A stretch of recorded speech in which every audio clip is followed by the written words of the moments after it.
हमें बाइबल क्यों पढ़नी चाहिए? ये बहुत ही व्यावहारिक प्रश्न है और इसके बारे में लोगों के अलग-अलग उत्तर हो सकते हैं।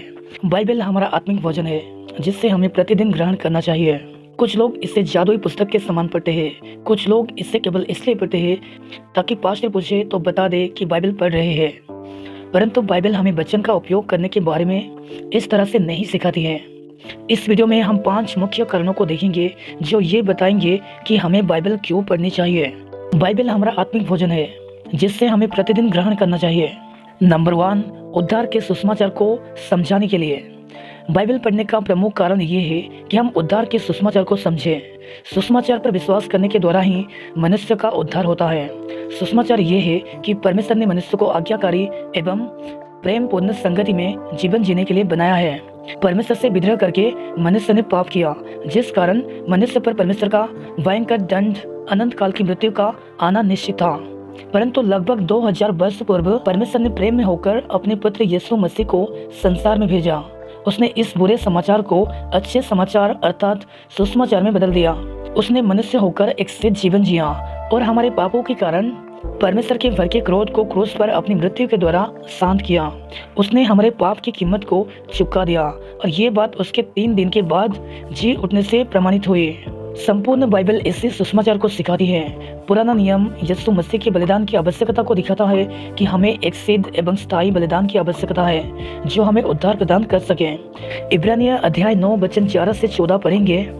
परंतु जब मसीह आने वाली अच्छी वस्तुओं का महायाजक होकर आया तो उसने और भी बड़े और सिद्ध तंबू से होकर, जो हाथ का बनाया हुआ नहीं अर्थात सृष्टि का नहीं और बकरों और बछड़ों के लहू के द्वारा नहीं पर अपने ही लहू के द्वारा एक ही बार पवित्र स्थान में प्रवेश किया और अनंत छुटकारा प्राप्त किया। क्योंकि जब बकरों और बलों का लहू और बछियों की राख अपवित्र लोगों पर छिड़के जाने से शरीर की शुद्धता के लिए पवित्र करती है, तो मसीह का लहू जिसने अपने आप को सनातन आत्मा के द्वारा परमेश्वर के सामने निर्दोष चढ़ाया, तुम्हारे विवेक को मरे हुए कामों से क्यों ना शुद्ध करेगा ताकि तुम जीवित परमेश्वर की सेवा करो।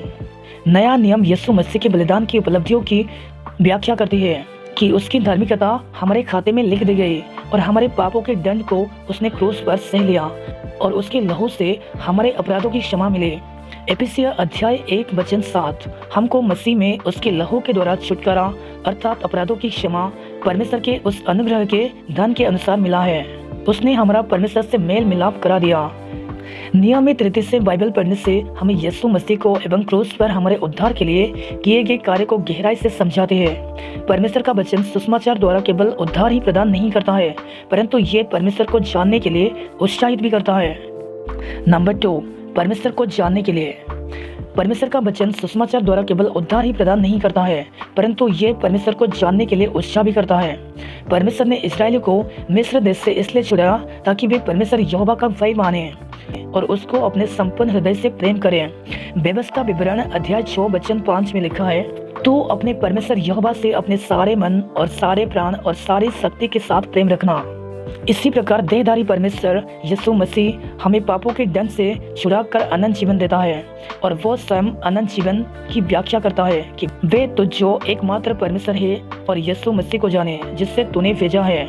यूहन्ना अध्याय 17 वचन 3 यदि हम अनंत जीवन का आनंद लेना चाहते हैं तो हम परमेश्वर के वचन को पढ़ेंगे, क्योंकि उसका वचन ही उसके स्वयं का प्रकाशन है।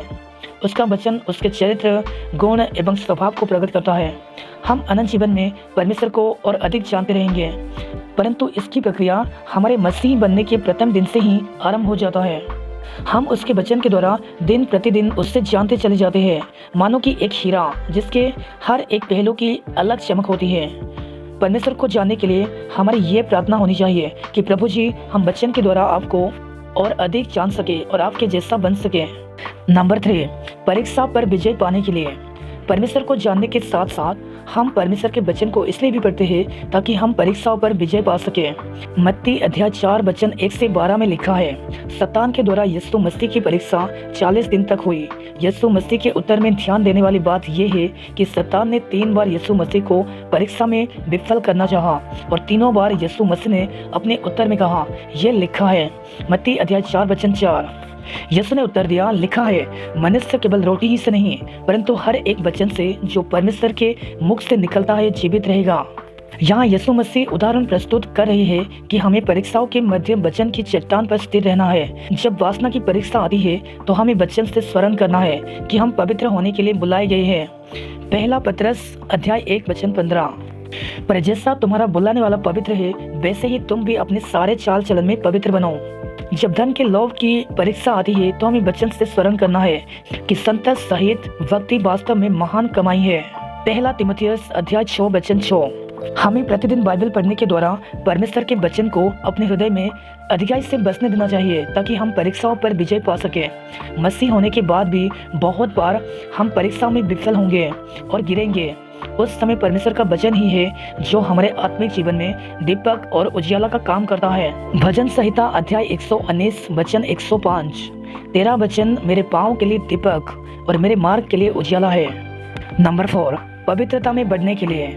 परीक्षाओं पर विजय पाने के साथ साथ बाइबल को पढ़ने का एक प्रमुख पहलू ये भी है कि बाइबल हमें पवित्रता में बढ़ने के लिए सहायता करती है। परमेश्वर ने अपना वचन इसलिए दिया है कि हम उसकी इच्छा, चरित्र एवं गुणों को समझ सके। परमेश्वर कहता है कि तुम पवित्र बनो क्योंकि मैं तुम्हारा परमेश्वर यहोवा पवित्र हूँ। लेवीय व्यवस्था अध्याय 19 वचन 2। परमेश्वर ने इसी उद्देश्य से हमें मसीह में चुना तथा अपने संतान बनाया है ताकि हम पवित्र बन सके।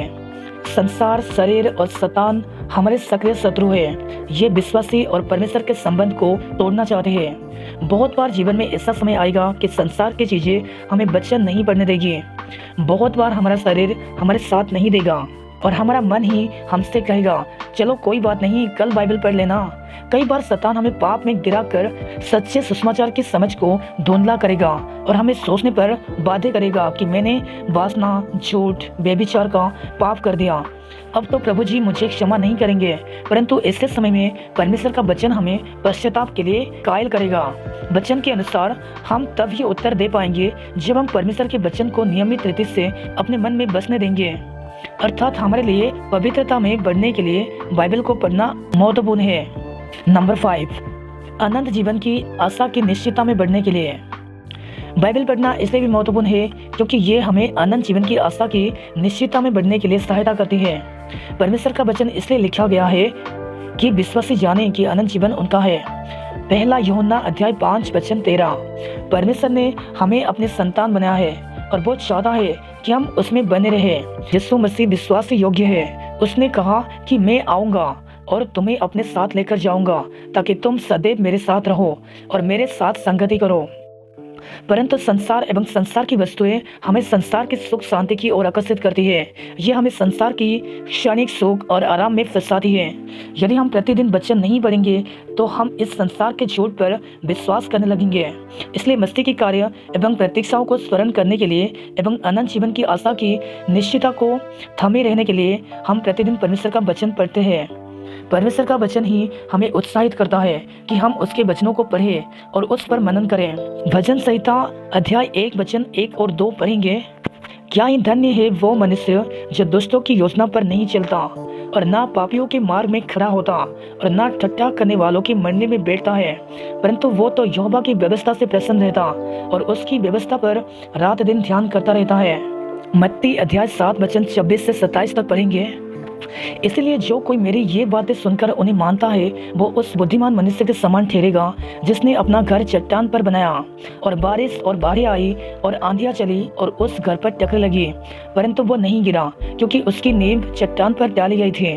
परंतु जो कोई मेरी ये बातें सुनता है और उन पर नहीं चलता वो उस मूर्ख मनुष्य के समान ठहरेगा जिसने अपना घर रेत पर बनाया और बारिश और बाढ़ें आई और आंधियां चली और उस घर पर टकरे लगी और वो गिरकर सत्यानाश हो गया। सबको जय मसीह की।